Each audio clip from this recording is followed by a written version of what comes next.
చాలా మంది కూడా అంటే 10th అయిపోతుంది. ఏదో ఒక ఇష్యూ వల్ల, డిస్టర్బెన్సెస్ వల్ల చదువుని అక్కడి వరకే ఆపేయడం జరుగుతూ ఉంటుంది. కానీ గవర్నమెంట్ జాబ్ తెచ్చుకోవాలన్నది వాళ్ళ కల.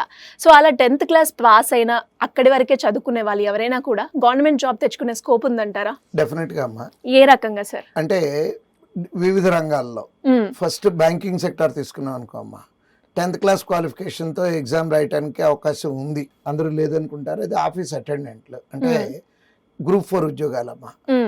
సో ఆ 10th క్లాస్ క్వాలిఫికేషన్తో సరిపోతుంది. పర్సంటేజ్లు కానీ ఎంత ఎక్కువ ఉండాలి ఇట్లాంటిది ఏమి రెస్ట్రిక్షన్ కూడా ఉండదు. ఓకే.